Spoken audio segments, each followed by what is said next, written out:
عزیزان گرامی وقار، یہ پوری دنیا میں آج جو چل رہا ہے اس پر میں کچھ باتیں عرض کرنا چاہتا ہوں۔ موت کسی بھی زمانے میں عام نہیں ہے، بلکہ ایک بڑا حادثہ سمجھا جاتا ہے اور اس کی نندا کی جاتی ہے، اس کی مخالفت کی جاتی ہے جو زبردستی کسی کا قتل کیا جائے۔ یہ اور بات ہے کہ دنیا طاقت کی پجاری ہے، دولت کی پجاری ہے۔ جس کے پاس زیادہ طاقت ہے، جس کے پاس زیادہ دولت ہے، لوگ اس کی حمایت میں کھڑے ہوتے ہیں۔ مظلوموں کے حق میں کھڑے ہونے والی جماعتیں بہت کم ہوتی ہیں۔ لیکن ان تمام معاملات سے ہٹ کر میں آپ سے گفتگو یہ کرنا چاہتا ہوں، جتنی بھی اسلام پر موتیں ہو رہی ہیں، ظلماً قتل کیے جا رہے ہیں، ایک بات یاد رکھو، اسلامی ایک جذبہ موجود ہے ہمارے ہاں، وہ شہادت کی موت پا رہے ہیں۔ شہادت ایک درجہ ہے، اور جب یہ چیز آپ کے تصور میں آ جائے تو میرے عزیزو ہم بھی یہ محسوس کریں گے کہ اللہ کریم ہم سب کو شہادت کی موت نصیب فرمائے، کیونکہ شہادت ایک مقام کا نام ہے، ایک مرتبے کا نام ہے۔ جو شہید ہوتا ہے اسلام میں اس کا بڑا رتبہ ہے۔ نبی پاک صلی اللہ تعالی علیہ وسلم نے تو فرمایا، نبیوں اور شہیدوں کے درمیان صرف ایک درجے کا فرق ہے، ایک درجے کا فرق ہے۔ جو شہید ہوتا ہے وہ اللہ تبارک و تعالیٰ کی جنت میں اسی مقام پر ہوتا ہے جہاں اللہ کے نبی ہیں۔ انبیاء کرام علیہ السلام کا جو جنت میں مقام ہوتا ہے اس سے ایک درجہ نیچے شہیدوں کا مقام ہے۔ شہداء اسلام، ان کی ایک عظیم تاریخ ہے، اور شہید کیوں کہا جاتا ہے اور شہید ہوتا کون ہے، یہ تھوڑی سی ڈیفینیشن معلوم ہونا چاہیے۔ شہید تین قسم کا ہے، شہید حقیقی ہے، شہید فقہی ہے، شہید حکمی ہے۔ یعنی حقیقی شہید وہ ہے جو اللہ کی راہ میں کافروں کی طرف سے، دشمنوں کی طرف سے ظلماً قتل کر دیا گیا اور اس پر کوئی دیت واجب نہ ہوئی ہو، خون بہا اس کا نہ دینا پڑا ہو۔ اس طرح کے جو شہید ہے اللہ کی راہ میں مارا گیا وہ حقیقی شہید ہے، جس کی فضیلت میں قرآن میں اللہ نے فرمایا، وَلَا تَقُولُوا لِمَنْ يُقْتَلُ فِي سَبِيلِ اللَّهِ أَمْوَاتٌ بَلْ أَحْيَاءٌ وَلَكِنْ لَا تَشْعُرُونَ۔ جو اللہ کی راہ میں مارے جائیں انہیں مردہ مت کہو، وہ زندہ ہیں، تمہیں اس کا شعور نہیں۔ اللہ قرآن میں فرماتا ہے، وَلَا تَحْسَبَنَّ الَّذِينَ قُتِلُوا فِي سَبِيلِ اللَّهِ أَمْوَاتًا بَلْ أَحْيَاءٌ عِنْدَ رَبِّهِمْ يُرْزَقُونَ۔ جو اللہ کی راہ میں قتل کیے گئے ان کو مردہ گمان بھی مت کرو، وہ اللہ کی بارگاہ میں زندہ ہیں اور انہیں رزق بھی دیا جاتا ہے۔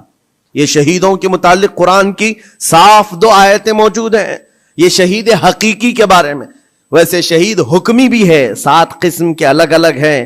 جیسے نبی کریم صلی اللہ تعالی علیہ وسلم نے فرمایا، دیوار کے نیچے دب کر کے کوئی مر گیا، آگ میں جل کر کے کوئی مر گیا، پانی میں ڈوب کر کوئی مر گیا، خودکشی کی بات نہیں، حادثے سے، خود جلا کر کے مرا ہے، خود پانی میں کود کے مرا ہے، اس کے لیے نہیں، حادثے سے آگ میں جل کر مر گیا، یا پھر پانی میں غرق ہو گیا، یا پھر کسی بڑے حادثے میں، یا نیمونیا کی بیماری جس کو ذات الجنب کہا جاتا ہے، اس میں اگر کسی کا انتقال ہو گیا، یا پیٹ کے درد میں کوئی انتقال کر گیا، یا وہ عورت جو بچہ ہونے کے وقت انتقال کر گئی، ان سب کو شہید کا درجہ دیا جا رہا ہے۔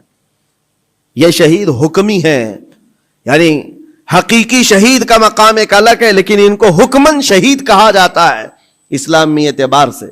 لیکن جو حقیقی شہید ہے اس کے لیے میں اس لیے آج اس موضوع کو چھیڑ رہا ہوں کہ دیکھ دیکھ کر کے ہم تھک چکے، چھوٹے سے بچوں کے زخم ہماری نیند خراب کر دیتے ہیں، ان کی چیخیں ہمارے چین کو اڑا دیتی ہیں۔ کیا آپ کے سامنے روز مرہ ماؤں کے بچوں کو ہاتھ میں اٹھائے ہوئی تصویریں نہیں آتی؟ اخباروں کی زینت نہیں بنتی آج؟ وہ ان چھوٹے بچوں کو کبھی ملبے میں اپنے عزیزوں کو ڈھونڈتے ہوئے ہم دیکھتے ہیں، دل باہر نکل آتا ہے، کلیجہ منہ کو آتا ہے۔ جس کا گھر تباہ کر دیا گیا، توڑ پھوڑ کر دیا گیا ہے، وہ ننھی ننھی انگلیوں سے ملبہ ہٹا کر کے اپنے عزیزوں کی لاشیں ڈھونڈ رہے ہیں۔ میرے عزیزوں، یہ بڑے دل جگرے کی بات ہوتی ہے۔ 8 سال کی عمر میں، 6 سال کی عمر میں جن کے ماں باپ بھائی بہن سب چھین لیے گئے ہوں، اور اگر اس بچے کو زندہ رہنا ہے، ابھی زندہ رہنا ہے، تو اس کی آگے کی زندگی کا کیا ہے؟ اس کے پاس کوئی اسباب نہیں، لیکن پھر بھی وہ بچہ الحمدللہ کہتے ہوئے آگے بڑھتا ہے۔ یہ حالات دیکھ کر کے اور پھر میرا جسم اس وقت رونگٹے کھڑے کر دیا، اور اس وقت ہمارے جسم میں کپ کپی طاری ہوئی جب ہم نے لاشوں کی انبار کو دیکھا، اور بڑے بڑے جوانوں کی نہیں، چھوٹے چھوٹے بچوں کی لاشیں لائن سے لگائی گئی ہیں، تقریباً 50 یا 60 بچے، اور مائیں اس میں اپنا بچہ ڈھونڈنے کے لیے چادر ہٹا ہٹا کر کے دیکھ رہی ہوں۔ ایسے لگتا ہے جیسے ہم اسکول بھیجتے ہیں اپنے بچوں کو اور بھیڑ میں اپنے بچوں کو تلاش کر رہے ہوتے ہیں، اور وہ میتوں میں اپنے بچوں کو ڈھونڈ رہی ہیں، ہاتھ میں دستی یا رومال لیے ہوئے۔ جب اپنا بچہ مل جائے، ماں اس کے بچے کا خون صاف کرتی ہے چہرے سے۔ وہ درد و کرب کیا ہوتا ہے ایک ماں سمجھ سکتی ہے، ایک باپ سمجھ سکتا ہے، جس کے گھر اولاد ہے وہ سمجھ سکتے ہیں۔